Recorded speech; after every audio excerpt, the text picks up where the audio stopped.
तीर्थ जब जाएं तो बड़ी सावधानी की आवश्यकता है।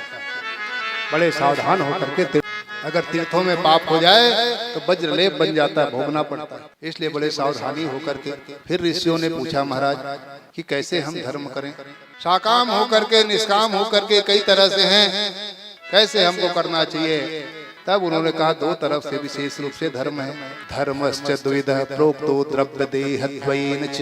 एक द्रव्य के द्वारा कर सकते हो, दूसरा शरीर के द्वारा कर सकते हो। ये दो तरह के धर्म यज्ञ बताया, एक शारीरिक धर्म यज्ञ और एक अर्थ रूप से धर्म यज्ञ। और उन्होंने कहा हे राजन, मनुष्य धर्म से धन पाता है, तपस्या से दिव्य रूप की प्राप्ति होती है। इसीलिए ये धर्म से प्राप्त हुआ जो अर्थ है वो, और तपस्या से प्राप्त हुआ ये शरीर है, इससे दो तरह के यज्ञ कर सकता है। एक शारीरिक रूप से कर सकता है और दूसरा आर्थिक रूप से कर सकता है। इसलिए दोनों रूप से वो कर सकता है, संपादित कर सकता है। जो धन है वो धन को अपने यज्ञ में प्रयोग करा सकता है, प्रयोग कर सकता है, धन का दान दे सकता है। जहाँ यज्ञ आदि हो रहे हैं वहां दान कर सकता है। उससे उनका जो धन है वो धर्म रूप में परिवर्तित हो जाएगा। धर्म से ही धन की प्राप्ति हुई है, और वो धन क्यों हुआ है? धर्म के लिए। अब वो धन जब धर्म में जाता है तो धनात् धर्मः ततः सुखम। धन धर्म में जाता है तो सुख की प्राप्ति होती है। धर्मेण धनम आपनोति। ये धन धर्म से ही प्राप्त हुआ है और धर्म के लिए हुआ है। धन की दो गति है, एक धर्म के लिए और दूसरा सुख के लिए, स्वार्थ के लिए। तो मुख्य है धर्म के लिए। धन कहते धिनोति प्रीणति धनम, जिससे सुख हो, जिससे व्यवहार बने, प्रेम आए, उसको धन के नाम से जाना जाता है। कि दो राह है, एक संसार के भोग के लिए और दूसरा धर्म के लिए। तो भोग बाद के लिए है, पहला है धर्म। और धन जो है धर्म में जाएगा तो धर्म में जाने से उनकी सद्गति हो जाएगी, धन शुद्ध हो जाएगा, उनसे सुख की प्राप्ति होगी, इस लोक में भी और परलोक में भी। इसलिए जहाँ अच्छा काम हो रहा है उस अच्छे काम के लिए धन का सदुपयोग कर लेना चाहिए, धर्म में लगा देना चाहिए। किसी बेटी की ब्याह हो रही है, किसी गरीब की पढ़ाई नहीं हो पा रहा है, कहीं पे यज्ञ हो रहा है, कहीं पे मंदिर का निर्माण हो रहा है, ऐसे करके धन का सदुपयोग कर लेना चाहिए। हमारे यहाँ शास्त्रों में कहा गया है धन के 5 भाग कर देना चाहिए। जो धन आप कमाते हो उस कमाई वाले धन के 5 भाग करना चाहिए। कितने भाग? 5 लाभांश के। कहा किसमें किसमें करें? कि धर्माय यशसे अर्थाय कामाय स्वजनाय च पंचधा विभजन वित्तम इहा मुद्र च मोदते। अगर धन का 5 भाग कर दोगे आप सनातन की परंपरा के अनुसार, धर्म शास्त्र के अनुसार, तो यहाँ भी सुख की प्राप्ति उस धन से होगी, यहाँ भी और अंतिम में जब यहाँ से जब जाओगे, जाना ही है सबको।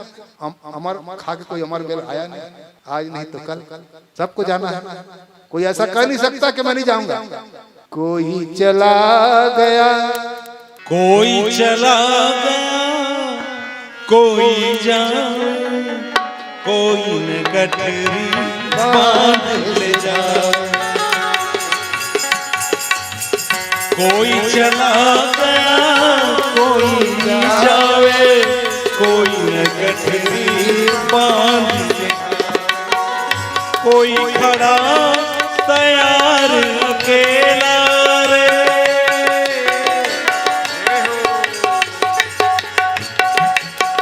कोई खड़ा तैयार अकेला, चला चली का खेला रे, खेला रे, खेला रे।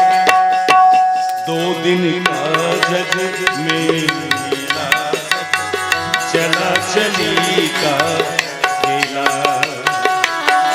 2 दिन का जग मेला, सब चला चली का खेला।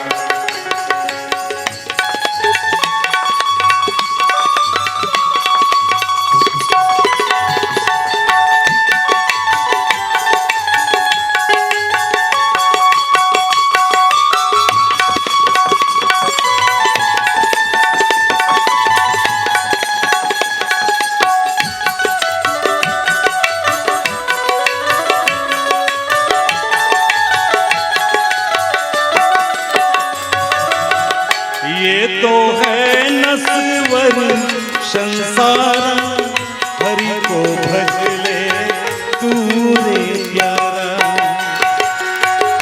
ये तो है नस्वर संसार, हरि को भज ले तू रे प्यारा। ब्रह्मानंद कहे सुन चेला रे,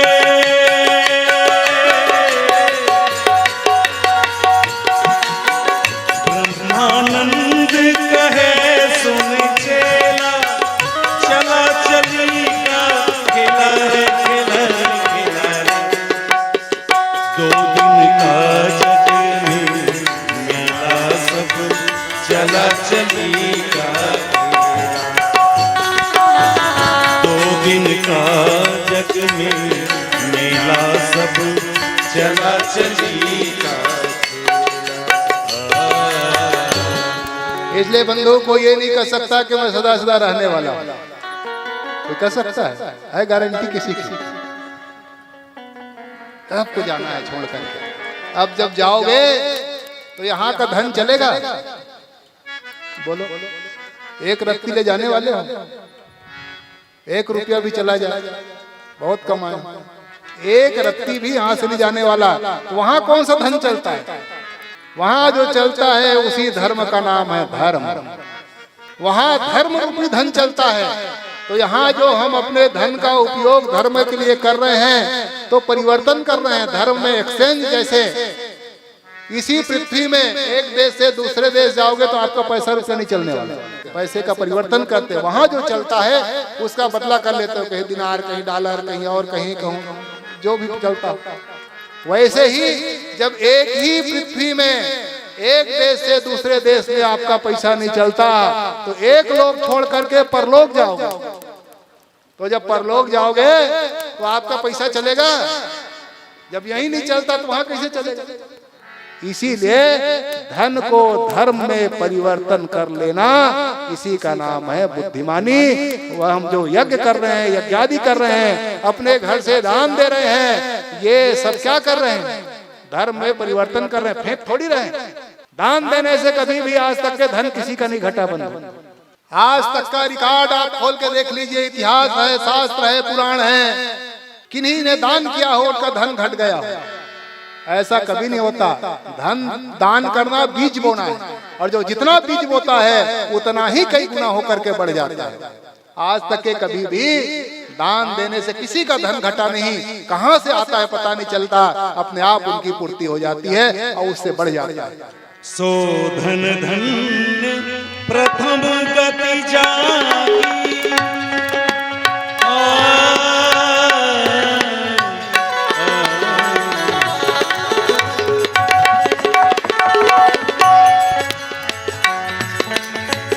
सो धन धन्य प्रथम गति जागी, धन्य पुण्य रत मति सोई पाई।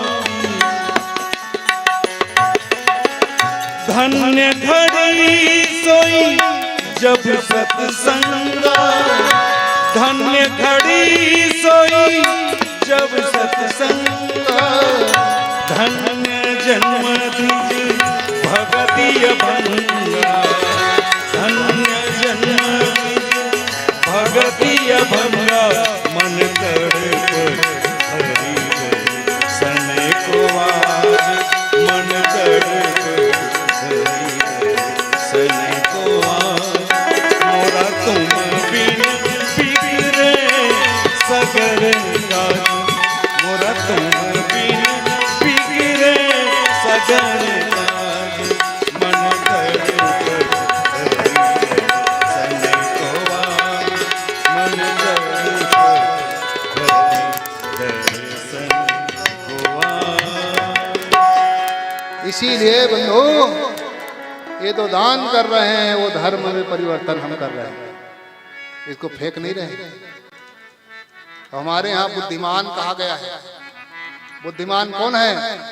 बुद्धिमान वो है, नाव में अगर कोई जा रहा है, पानी नाव में भर जाए तो बुद्धिमान क्या करता है?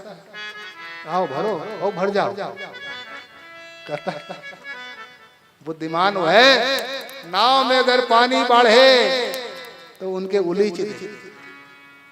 अब बुद्धिमान वो है जिनके घर में धन बढ़े, उस धन को उलीच दे। नाव में बाढ़े पानी और घर में बाढ़े दाम, तो दोनों हाथ उलीचिए, यही सयानों का। सयानों काम क्या है? कौन सयाना है? घर में दाम बढ़े तो दोनों हाथ से उलीचिए। और नाव में चल रहे हो, पानी बढ़ जाए तो दोनों हाथ से खाली कर, तब आपकी नौका बचेगी। और धन में दोनों हाथ से दान करोगे तो धन बढ़ेगा, और नहीं तो फिर वो दूसरी और तीसरी गति में चली जाएगी। प्रथम गति धर्म के लिए, दान के लिए, दूसरा भोग के लिए, और तीसरा नाश तय है। इसलिए बड़े बड़े लोग जो नहीं किए, आज दिया जलाने वाला नहीं, समाप्त हो गए। अगर वही धर्म में चला जाता तो बढ़ता रहता, कभी कम नहीं होता। इसलिए जो हम दान दक्षिणा यज्ञ आदि में देते हैं, इसलिए भगवान शंकर ने कहा कि द्रव्यम इज्जादि रूपम, इज्जा रूप है, अर्थात यज्ञ आदि रूप है। हम यज्ञ आदि में जो दान करते हैं, चाहे अन्न दान करते हैं, घी दान करते हैं, चावल, जौ, तेल, नमक, मिर्ची, इनका लाभ क्या है? तो भगवान शंकर कहते हैं यावत कालम यदन्नम मयि भुक्त्वा श्रवण वेदते तावत् पितस्य पुण्यस्य त्वर्धम दातुर्न संशयः।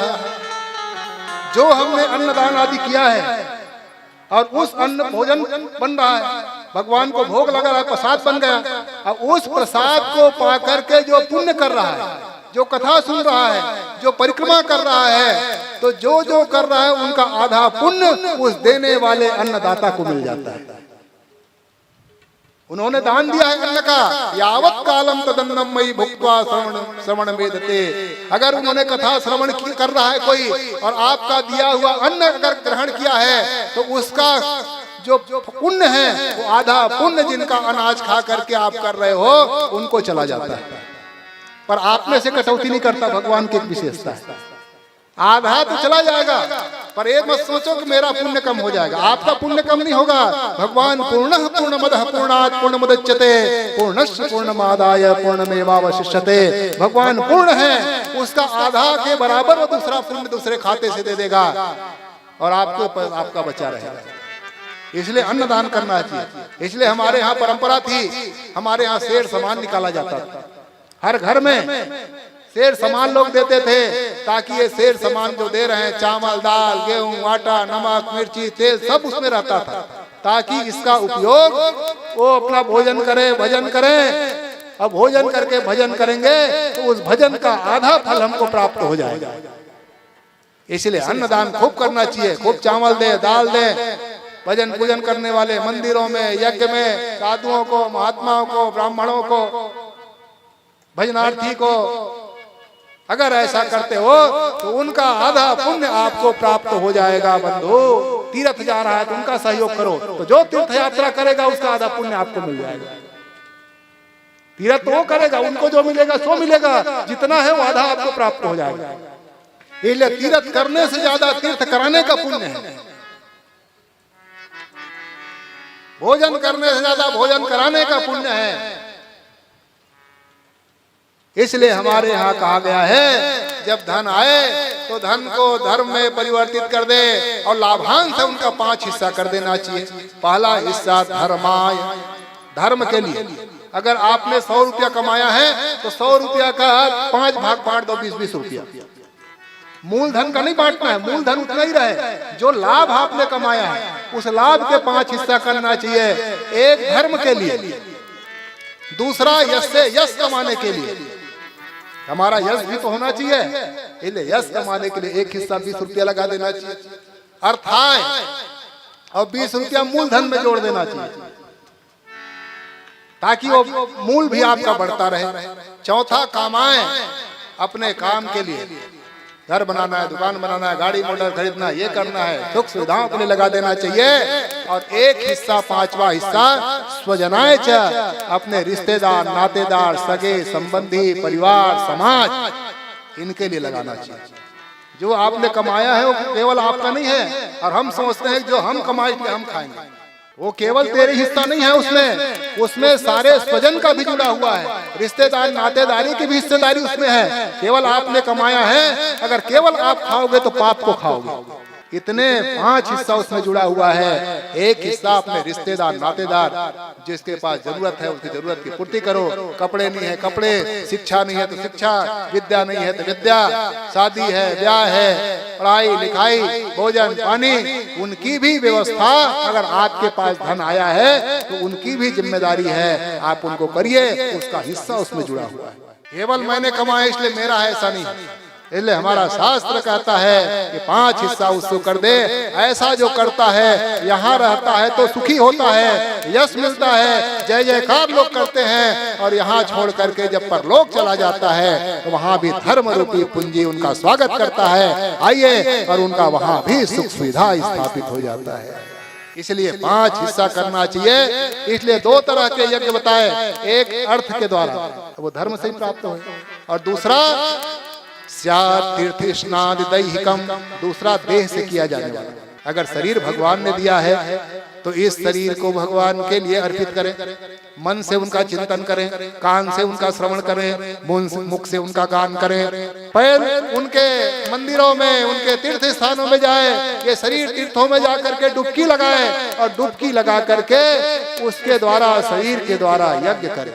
आंखों का यज्ञ, कानों का यज्ञ, मुख का यज्ञ, एक एक इंद्रियों का यज्ञ शास्त्रों में बताया गया है। उनकी तपस्या बताई गई है। मुख की क्या तपस्या, क्या यज्ञ, आंख की क्या तपस्या, क्या यज्ञ, कान की कौन सी तपस्या, कौन सा यज्ञ, ये सारे यज्ञ, कर्म, धर्म, शरीर का भी शास्त्रों में बताया गया है। इसलिए इसको परमात्मा की ओर इंद्रियों को लगा दे, सन्मुखता ला दे, और जिनकी इंद्रियां सन्मुख हो जाती है उनके सारे पाप ताप संताप उसी समय समाप्त हो जाते हैं।